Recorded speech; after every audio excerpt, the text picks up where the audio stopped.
Shalom to my brethren and all who seek truth, wisdom, and understanding so that we can adjust and make it through these turbulent times that we are currently faced with. So,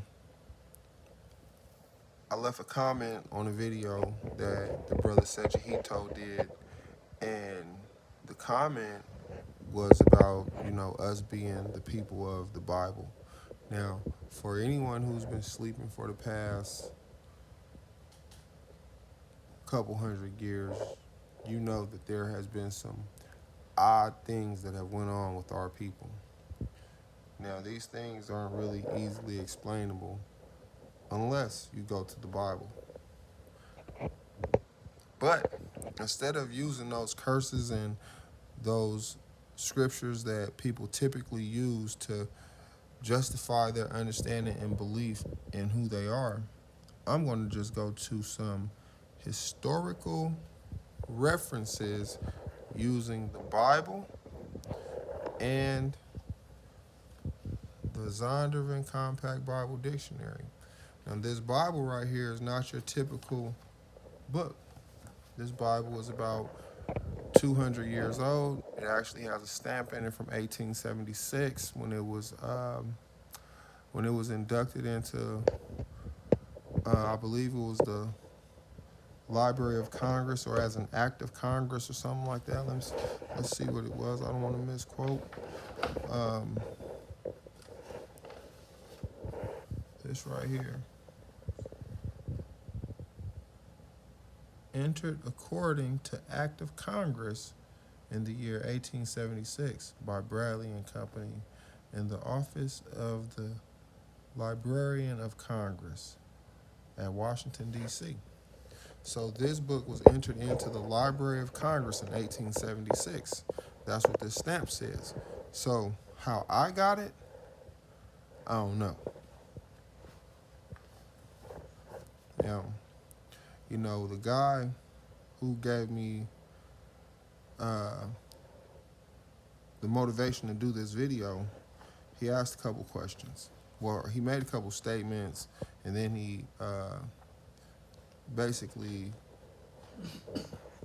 let me know that he is in disbelief as to us being the people of the Bible. So, cool. I believe I went through the same thing also, and it was hard for me to understand. And then once I actually was able to place the history to what I was reading in the spiritual scripts, then it all began to make sense. So now let's go to a couple of historical references so that we can quickly and easily prove who we are according to the book, not just according to our own beliefs and theories and all these other different things. We're going to prove that we are of the Shemetic lineage of people, right? So now, let's go here. This is the analytical and chronological aid to the study of the Holy Scriptures, right? So one thing about this book, the guy said, the book had been in the hands of Caucasians for a long time, and they could have changed it. So if you're trying to figure something out, if you're trying to learn something, and you know that this book is a book of instruction, why would you change the instruction? Especially when you can't improve upon the plan. So the instruction that they needed to follow in this book in order to carry out the plan, which has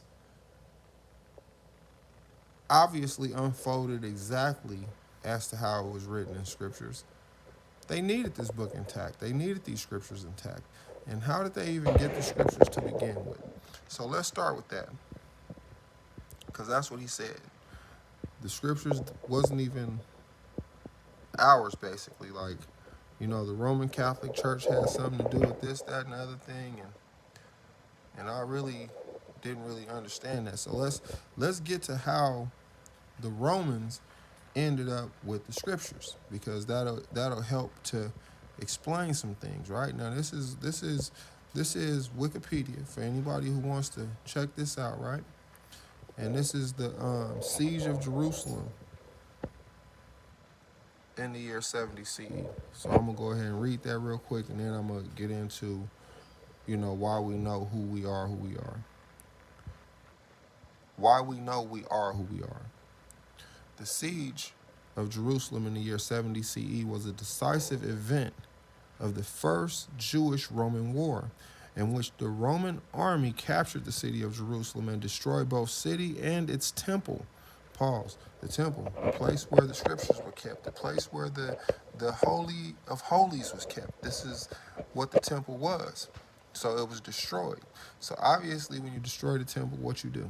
You're going to take all the valuables that are in the temple. So this is how the Roman Catholic Church got their hands on the scriptures to begin with. So this is why I say it wasn't for the Roman Catholic Church to have any decisions or influence. It wasn't for the Roman Catholic Church to have influence over these scriptures in no kind of way. It wasn't their place, their position. They were thieves when they got it, and they were thieves. They are still the same thieves that have it now. So it says, the Roman army, led by the future Emperor Titus, with Tiberius Julius Alexander and his second in command, besieged and conquered the city of Jerusalem, which had been controlled by Judean rebel factions since 66 CE, following the Jerusalem riots of 66, when the Judean provisional government was formed in Jerusalem. So let's pause there, because notice that the Judeans, or the Jews from Jerusalem, were being called rebels in their own land.